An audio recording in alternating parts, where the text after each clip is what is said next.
Hello dear students, online classes में आप सभी का एक बार फिर से हार्दिक अभिनंदन है।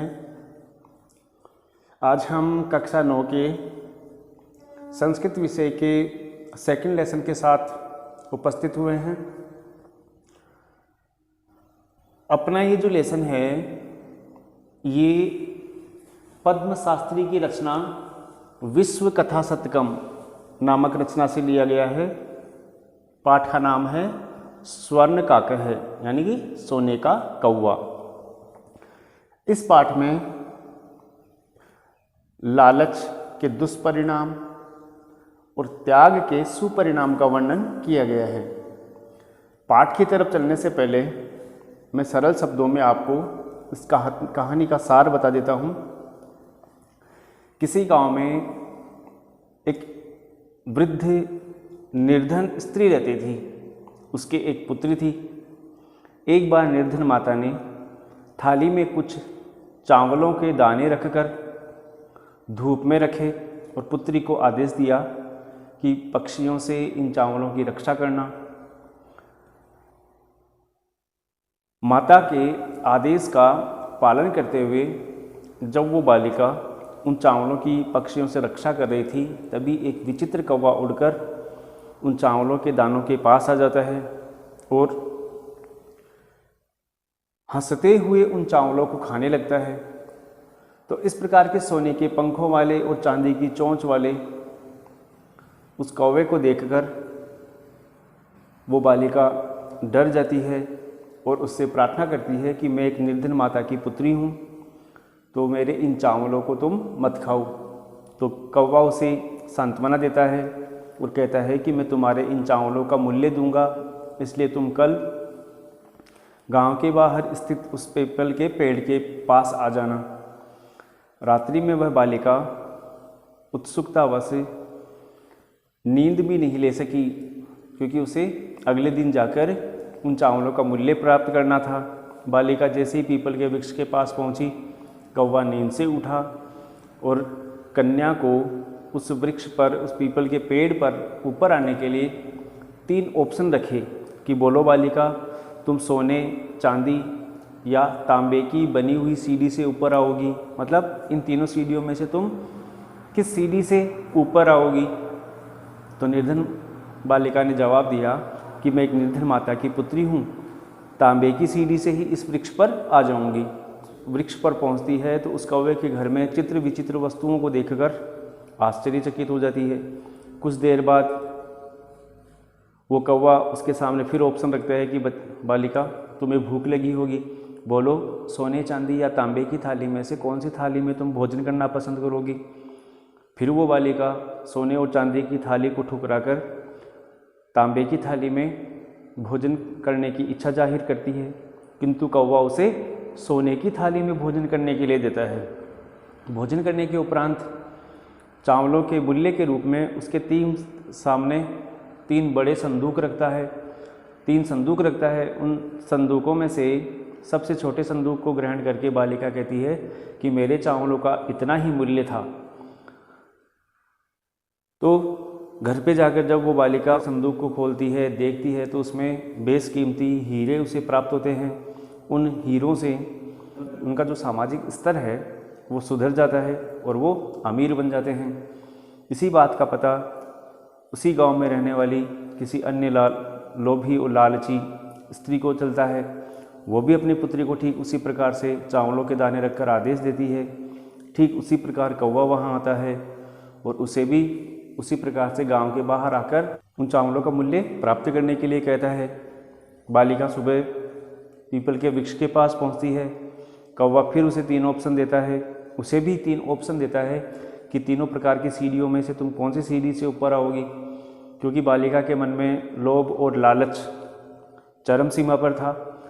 तो वो बालिका सोने की सीढ़ी की डिमांड करती है कि मैं तो सोने की सीढ़ी से ही ऊपर आऊँगी, किंतु कौवा उसे तांबे की सीढ़ी देता है।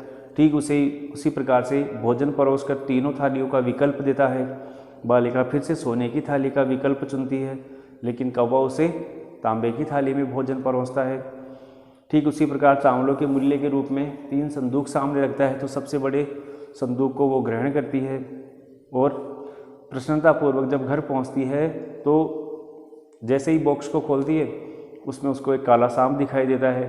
तो इस प्रकार से लोभी बालिका ने तो चावलों के मूल्य के रूप में अपने लालच के परिणाम स्वरूप एक काले सांप को प्राप्त किया, और ठीक इसके विपरीत उस त्याग करने वाली बालिका ने लोभ और लालच को दरकिनार करते हुए अपने चावलों के मूल्य के रूप में छोटे संदूक को प्राप्त किया था, जिससे उसने बेशकीमती हीरे प्राप्त किए थे, जिनसे वो अमीर बन गई थी।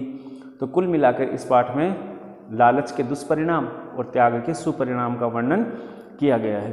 तो चलिए सबसे पहले शुरू करते हैं। देखिए, प्रस्तुतोऽयं पाठः श्री पद्म शास्त्रिणा विरचितम विश्वकथा शतकम इति कथा संग्रहात् गृहीतो अस्ति। प्रस्तुतोऽयं, इस प्रस्तुतोऽयं में दो पद मिले हुए हैं। पहला है प्रस्तुतः धने अयम, तो यहाँ पर विसर्ग संधि का जो उत्व भेद है वो उत्व संधि हो जाएगी, उत्व विसर्ग। उत्व विसर्ग संधि में क्या होता है कि विसर्ग के दोनों तरफ ए स्वर की स्थिति होती है, विसर्ग उ में परिवर्तित होती है, फिर उ पूर्व ए के साथ मिलकर ओ में परिवर्तित हो जाता है।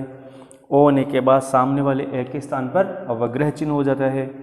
तो प्रस्तुत है अयम पाठ है, प्रस्तुत यह पाठ श्री पद्म शास्त्रिणा विरचितम, श्री पद्म शास्त्री के द्वारा विरचित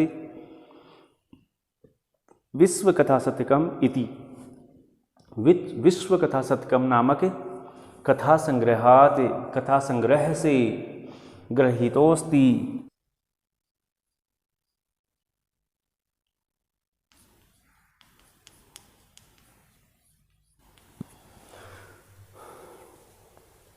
विश्व कथा शतकम, विश्व कथा शतक नामक कथा संग्रह से गृहीतोऽस्ति। देखिए, गृहीतोऽस्ति, गृहीत है, अस्ति, दोनों जगह स्थितियाँ एक जैसी है, तो सेम संधि हो जाएगी उत्व, और उत्व विसर्ग संधि का भेद है। तो प्रस्तुत यह पाठ श्री पद्म शास्त्री के द्वारा विरचित विश्व कथा शतक नामक कथा संग्रह से लिया गया है।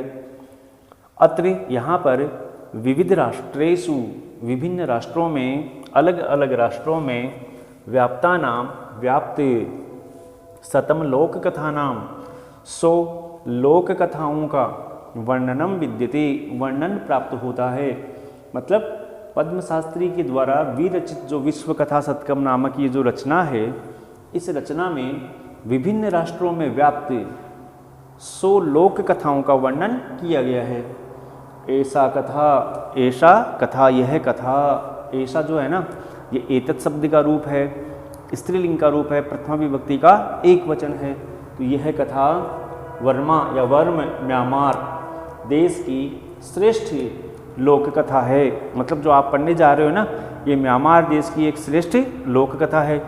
अस्याम कथायाम, इस कथा में लोभस्य दुष्परिणाम है, लोभ के दुष्परिणाम का, तथा च और त्यागस्य सुपरिणाम है, त्याग के सुपरिणाम का, स्वर्ण पक्ष काक माध्यमेन, सोने के पंखों वाले कव्वे के माध्यम से वर्णितो अस्ति। देखिए, वर्णित अस्ति, फिर से सेम एक ही जैसे संधि का ये तीसरा उदाहरण है। वर्णित है अस्ति, तो संधि कौन सी हो जाएगी? उत्व। तो इस कथा में लोभ के दुष्परिणाम और त्याग के सुपरिणाम का सोने के पंख वाले कौवे के माध्यम से वर्णन किया गया है। तो ये तो हुई पाठ की प्रस्तावना। एक बार इसका अर्थ फिर से रिपीट कर देता हूँ। प्रस्तुत यह पाठ श्री पद्म शास्त्री के द्वारा विरचित विश्व कथा शतक नामक कथा संग्रह से गृहीत है, लिया गया है। यहाँ पर विभिन्न राष्ट्रों में व्याप्त 100 लोक कथाओं का वर्णन किया गया है। यह कथा म्यांमार देश की श्रेष्ठ लोक कथा है। इस कथा में लोभ के दुष्परिणाम और त्याग के सुपरिणाम का सोने के पंखों वाले कौवे के माध्यम से वर्णन किया गया है। तो चलिए पाठ शुरू करते हैं। पुरा कस्मिंश्चित् ग्रामे एका निर्धना वृद्धा स्त्री न्यवसति। प्राचीन काल में किसी गांव में एक निर्धन वृद्ध स्त्री रहती थी। देखिए, एका, निर्धना और वृद्धा, ये तीनों पद है ना, ये इस स्त्री के विशेषण पद हैं। मतलब ये जो महिला है ना, इस महिला के तीन विशेषण कौन कौन से हैं? एका, निर्धना और वृद्धा। इन तीनों पदों में टाप प्रत्यय जुड़ा हुआ है। टाप प्रत्यय का आ भाग शेष रहता है। एकारांत पुल्लिंग शब्दों को स्त्रीलिंग में परिवर्तित करने के लिए इस प्रत्यय का प्रयोग होता है। तो एक प्लस टाप, निर्धन प्लस टाप और वृद्ध प्लस टाप, स्त्रीलिंग में पद बन गए एका, निर्धना, वृद्धा। स्त्री न्यवसति, न्यवसति में भी दो पद जुड़े हुए हैं, नी अवसति। अवसति यहाँ वस धातु के भूतकाल प्रथम पुरुष की क्रिया का रूप है और नी यहाँ पर उपसर्ग है। तो इन दोनों के बीच जब संधि हुई तो यण संधि हुई, क्योंकि न में ई स्वर आ रहा है और उसके ठीक सामने असमान स्वर है, तो नी उपसर्ग का जो ई है वो य में परिवर्तित हो जाएगा। तो पद बन जाएगा न्यवसत, अर्थ होगा रहती थी। तो बहुत समय पहले या प्राचीन काल में किसी गांव में एक निर्धन वृद्ध स्त्री रहती थी। तस्याह च, और उसके, तस्याह तत्शब्द का रूप है, स्त्रीलिंग षष्ठी विभक्ति का एक वचन है, क्योंकि तस्याह संबंध सूचक शब्द है। उसकी, उसकी किसकी? इस वृद्ध स्त्री की। एका दुहिता, एक पुत्री, दुहिता, इसका मूल शब्द क्या होता है? दुहित्री। रूप बनता है दुहिता, जैसे मातृ का माता, ठीक वैसे दुहित्री का दुहिता। और उसके एक पुत्री विनम्रा मनोहरा च। विनम्रा और मनोहरा में भी कौन सा प्रत्यय है? टाप प्रत्यय। विनम्र, विनयशील और सुंदर आसीत थी, और उसकी एक विनम्र और सुंदर पुत्री थी।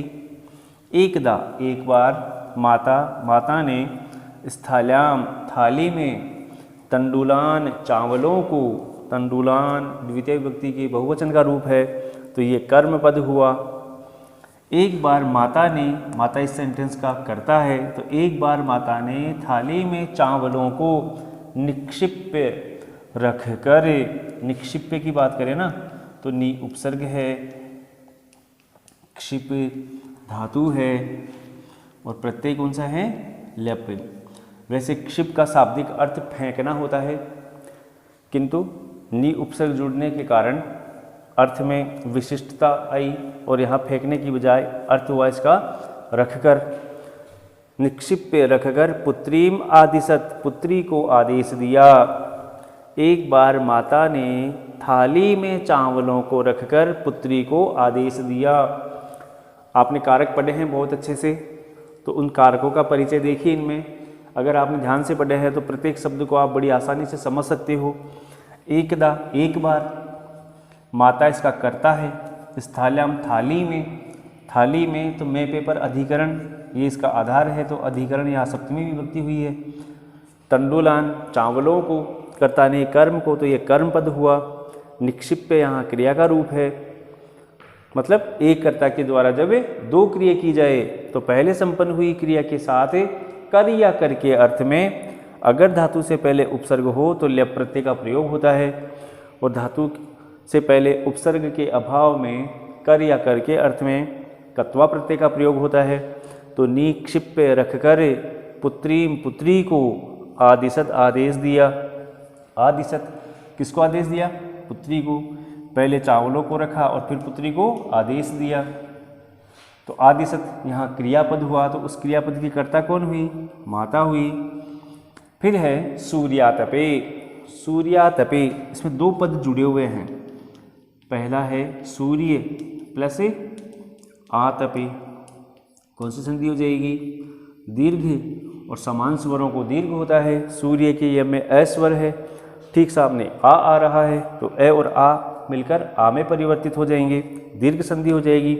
और अगर इसी पद की बात करें तो इसका सामासिक पद हो, समास विग्रह होगा सूर्यस्य आतपे इति। तो इस प्रकार से सूर्यस्य में कौन सी विभक्ति हुई? षष्ठी। तो ये समास हो जाएगा षष्ठी तत्पुरुष है, षष्ठी तत्पुरुष है। सूर्य की धूप में, तंडुलान चावलों की, खगेभ्यो पक्षियों से, रक्षा करो। आपने एक पंचमी अपादान कारक में नियम पढ़ा था, भित्रार्थानाम भय हेतु, अर्थात भी और त्रा। भी का अर्थ डरना और त्रा का अर्थ होता है रक्षा करना। तो डरना और रक्षा करना अर्थ वाली धातुओं के प्रयोग में भय या रक्षा का जो कारण होता है, उस कारण में कौन सी विभक्ति होती है? पंचमी। इसीलिए देखो खगेभ्यो, खगेभ्य है, पंचमी विभक्ति का बहुवचन है। इसीलिए यहाँ खगेभ्य में कौन सी विभक्ति हुई है? पंचमी विभक्ति। क्यों हुई है? रक्ष के कारण। तो सूर्य की धूप में चावलों को पक्षियों से बचाओ, या सूर्य की धूप में चावलों की पक्षियों से रक्षा करो। इन दोनों के बीच में उत्व संधि हुई है, और अगर इनका संधि विच्छेद करते हैं ना, तो टुकड़े होते हैं खगेभ्य है प्लस रक्ष। तो संधि कौन सी हो जाएगी? उत्व। और ये उत्व संधि का दूसरा नियम है, जिसमें हसी च सूत्र से सूत्र लगता है। उस सूत्र के अनुसार विसर्ग के पहले तो अ स्वर होगा, किंतु सामने अ नहीं होगा। सामने वर्ग के पहले दूसरे व्यंजन वर्णों को छोड़कर कोई भी व्यंजन वर्ण हो सकता है, या फिर है यह व ल में से किसी वर्ण की स्थिति हो सकती है। तो विसर्ग का उ होकर पूर्व ए के साथ मिलकर ओ में परिवर्तन हो जाता है। तो रूप बन जाएगा वापस से खगेभ्यो रक्ष। तो इस प्रकार से सूर्य की धूप में चावलों की पक्षियों से रक्षा करो। किंचित कुछ, कालाद अंतरम, कालाद अंतरम में भी दो पद जुड़े हुए हैं। पहला है कालात अनंतरम, अनंतरम यानी बाद में। संधि हुई यहाँ पर जशत्व, क्योंकि तय खुद के वर्ग के तीसरे वर्ण द में परिवर्तित हो जाएगा। जोड़ोगे तो वापस यही रूप बन जाएगा। किंचित कालाद अनंतरम, कुछ समय के बाद। एको विचित्र है, देखो एको विचित्र है, और उधर खगेभ्यो रक्ष है, दोनों की स्थिति एक जैसी है। तो जब इसका संधि विच्छेद करोगे ना, तो संधि विच्छेद हो जाएगा एक है विचित्र है। संधि कौन सी हो जाएगी? उत्व। और इसका नियम क्या बताया था? हसी च नियम। तो कुछ समय के बाद एक विचित्र कौवा समुडीय, सम उड और लप प्रत्यय, समुडीय उड़कर तश्चाह समीपम आगच्छत, उसके पास आ गया। कुछ समय बाद एक विचित्र कौवा उड़कर उसके पास आ गया। तो चलिए एक बार फिर से इसका हिंदी ट्रांसलेशन रिपीट करते हैं। बहुत समय पहले किसी गांव में एक निर्धन वृद्ध स्त्री रहती थी। उसके एक विनम्र और सुंदर पुत्री थी। एक बार माता ने थाली में चावलों को रखकर पुत्री को आदेश दिया कि सूर्य की धूप में चावलों की पक्षियों से रक्षा करो। आज्ञार्थक काल है ना, ये लोट लकार, ये जो क्रिया है ना, ये लोट लकार मध्यम पुरुष के एक वचन की है। तो इस रक्ष क्रिया का कर्ता कौन हुआ? त्वम, तुम। मध्यम पुरुष का कर्ता कौन होता है? त्वम होता है। तो इसीलिए यहाँ क्रिया को मध्यम पुरुष के एक वचन में प्रयोग किया गया है। तो वो त्वम जो सर्वनाम पद है, वो किसके लिए प्रयोग किया गया है? इस दुहिता, इस पुत्री के लिए प्रयोग किया गया है। तो इसका सर्वनाम कर्ता तो हुआ त्वम, और उस त्वम सर्वनाम कर्ता का प्रयोग किसके लिए किया गया है? पुत्री के लिए। तो सूर्य की धूप में चावलों की पक्षियों से रक्षा करो, लोट लकार हुआ ना यहाँ। कुछ समय पश्चात एक विचित्र कौवा उड़कर उसके पास आ गया। देखिए कहानी बड़ी सीधी और सिंपल है, किंतु व्याकरण का जिस प्रकार से इसमें कवि के द्वारा प्रयोग किया गया है वो वाकई दर्शनीय है, देखने योग्य है, सीखने योग्य है। तो जिन नियमों का आपने पढ़ा है, आपने कारक और संधि, ये जो टॉपिक है, ये ऑनलाइन क्लासेस के माध्यम से आपने इसकी स्टडी की है, तो देखिए इसका हिंदी ट्रांसलेशन करना ही सब कुछ नहीं है। हिंदी ट्रांसलेशन तो आप अन्य किसी सहायक पुस्तक के माध्यम से भी कर सकते हो, किंतु जानने लायक जो चीज़ें हैं ना, इसमें जो व्याकरण का जो प्रयोग किया गया है, उन व्याकरण के बिंदुओं का हमें भली भांति ज्ञान होना चाहिए। अगर आपने इन दो टॉपिक कारक और संधि प्रकरण को आपने सही ढंग से क्लासेज अटेंड करके सीखा है, उन पर अभ्यास किया है, तो पाठ को समझने में बहुत ही आसानी होगी, पाठ को पढ़ने में भी इंटरेस्ट आएगा और व्याकरण के इन 2 बिंदुओं से संबंधित जो भी नियम हैं वो आपकी टिप्स पर रहेंगे। तो उम्मीद करता हूँ कि आज की कक्षा में ये पढ़ा गया पैराग्राफ आपको अच्छी तरीके से समझ में आया होगा। तो आप सभी को इस पैराग्राफ का, इस प्रस्तावना का अपनी फेल नोटबुक में लिखित गृह कार्य करना है। आगे की कक्षा में हम फिर मिलेंगे इसी के अगले भाग के साथ। तब तक के लिए थैंक यू, धन्यवाद।